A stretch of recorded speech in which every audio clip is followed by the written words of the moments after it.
My name is David. For as long as I can remember, I couldn't think of anything to be more ashamed of than my dad. I was a preacher's son, you see, and my dad always made sure to make me feel awful about something in my life any chance I got. It was always the same story. I would find a cool video game or music and then find out how, according to him, it was nothing but satanic garbage. Often growing up, I would see other kids laugh at me for being restricted on content. I was told, though, it was always for my protection and that God wanted me to remain righteous for His glorious purposes. I never believed any of that, but what did stick with me the most was how terrifying Dad made it sound if I diverted from the intended path. How my soul would be sent to the underworld and tortured forever if I so much as thought about something bad.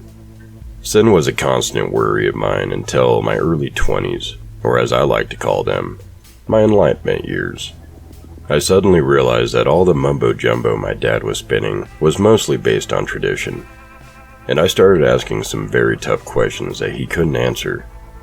How could a God of love allow a place like hell to exist? If we as humans feel it is terrible to torture terrorists in the present, why would we be okay with God torturing normal people for all eternity? Or my personal favorite, if hell exists, doesn't that mean God and Satan are on the same team? I can't go into all the debates we had here, but it definitely caused a rift between us. Sin felt like an easy way for evangelical parents to control their kids, and hell was just a big bad end path. Still, I did wonder if hell was really so bad. Why wouldn't more people actively try to avoid it? It was a question that led me down the path to meet my partner Dominic, who, like me, loved computer programming and wanted to create virtual worlds that really impacted players. One day after a round of beers, Dom and I got to talking about God. Somehow we jumped from coding to the way an all-powerful being works, and Dom had a wild suggestion. Wouldn't it be fascinating if we could simulate what hell was like? Maybe that's why people aren't scared of it. They figure that it's something that they will never have to consciously experience in their lifetime. The thought stuck with me for quite a while, and soon we started to consider actually tackling such a project as the technology improved. Dom made it clear, though, that this project was not simply for fun. The only way we could really make this a user experience is by inserting sensory response modules into the headset. When a user experienced pain in the simulation, it would send a soft neural shock to the part of the brain. It would need to make it clear that the experience they were having was as close to how we could emulate pain for whatever they found in the virtual world. I was on the fence about it, especially from a marketing standpoint. We can never convince anybody to purchase something so torturous unless we installed some kind of failsafe. People get too scared or can't handle the experience, they can jump out at any time. Listen to yourself though, he said. Is that really how the underworld would be for them? A few minutes of suffering they can just opt out of at any time? I thought we wanted to be realistic, he scoffed. His enthusiasm for keeping the simulation authentic was sometimes overwhelming. We can't really do something that insane. It's inhuman, I insisted. But if the Almighty himself considered hell to be a perfect justice for sin, who are we to present people with an alternative, he insisted. We finally came to an agreement to create two separate versions of the program, one where the user could leave at any time they wanted, and the other which had no way out until the simulation came to an end. The headset would automatically send the user a powerful discouraging pulse if they attempted to leave early, conditioning the person to ensure they stay longer. Also, Dom wanted to ensure the entire experience was something that we could control, so taking a headset home to set it up was never an option. We had an entire warehouse bought and designed with the hellish experience in mind. As launch day got closer, we kept fine-tuning some of the details, including more and more variations of the key concept, and tried to market it to a few tech companies for selling. It was clear that no one was interested in the idea. Torturing customers just didn't appeal. And to be honest, when I heard it presented that way over and over and over again, I started to wonder and worry about what we were really doing. If we present it as entertainment, the message we send will be lost entirely. People will view it as an escapism, scary, silly experience to run to for fun. That's why people love horror movies or adrenaline rushes. because they don't consider the experience as truly threatening. That can't be what we are going for, Dom said. The tech needs to make them feel something in their souls. He insisted that I let him manage the final threshold alone when at the next market meeting. I addressed a concern about audience variety. If this was intended for Christians, would we limit it to only Americans or to anyone with a belief in hell? You're overthinking all this, David. You need to trust that our product can change people's core beliefs in life, change their outcome for salvation. If you can't believe that, you really shouldn't be here, he said coldly. At first, I didn't want him working on it solo, but then I had a rough patch of pneumonia and couldn't attend launch day. So I insisted he make the product as perfect as he knew how. I'm gonna make us proud, he assured me. Then the unveiling came, and to say we had a lackluster turnout was probably being gentle. I attended via FaceTime to see that only perhaps a few dozen people showed up for the first public test run, and when I checked in a few hours later, when I checked to see what reviews were saying, I found nothing but 1-star ratings. Horrible comments about us as creators, and even a few people claiming what we did was sick and unholy. There were a few good reviews, but even they seemed to focus on my major fears, that we had gone too far with the simulation. One review read, "I have seen a lot of things that disgust and terrified me in my day, but this was an abomination of all that is good. You wanted us to see hell firsthand, and my word, you did that in spades." Dom did not take all the backlash very well. He became isolated as I recovered from sickness, and then, one day in late April, he actually took his own life. I remember walking into his office and finding him strangled from an electric wire above his desk and thinking, what a tragic end.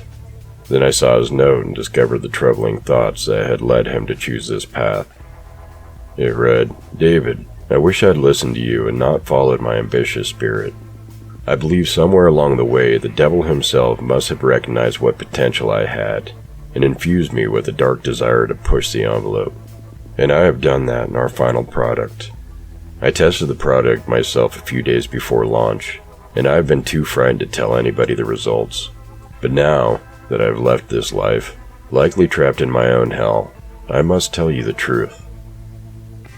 I was interrupted by a knock at the door. It was one of our sponsors coming to ask me about potential future fundings for another program that went even further. "The buzz about this is amazing. I believe with enough modifications, we can definitely see this to the end," they said. But something in Dom's final words was bothering me. He spoke as though the simulation had gotten out of hand. That night I decided to investigate and went to the warehouse myself to try the VR. I hooked it up and immediately activated the program, standing in the dark room and waiting for the pixels and images to coalesce. It was a very authentic representation of hell as we had planned. Fire immediately pushed its way on screen, making the sensors that created heat activate and causing me to sweat profusely. An endless bleak landscape stretched out before me. Molten lava and broken black lifeless stones covered the entire horizon. Heat and volcanic ash filled the air, swirling with thunderous dark lightning and acid rain as more distant features filled the picture. There were bodies, perhaps millions of them. The bones and collective melted souls of generations forming my steps towards the mouth of a cave. Rancid smells of death and decay, and cancerous bones covered the wall as I descended a flight of stairs into this hell. The stunning colors and dire landscape had my skin tingling as I saw simulated people being dipped in smoldering magma by demonic overlords. Again and again, their screams filled the air and mixed with the loud rumbling of the cave to give off an absolute choking behavior. Each pixelated user had sheer pain and suffering on their faces as the demons peeled their skin, pierced them with pitchforks endlessly, and devoured their bodies in eternal suffering. I started to feel anxious, disturbed by the nightmare as I realized this simply had to be my imagination playing tricks on me. None of this could be real, I kept telling myself. Then I heard a familiar scream as I tried to take off the headset. "Dom?" I saw him standing, covered in sores and his flesh rotting off as he was shambling towards me. This amalgamation of endless turmoil and pain. Had he programmed a version of himself into the code before his death? It didn't seem possible. Slowly, I approached the eyes of the monster to get a better look, to determine if what I saw was real. All I saw was an empty void.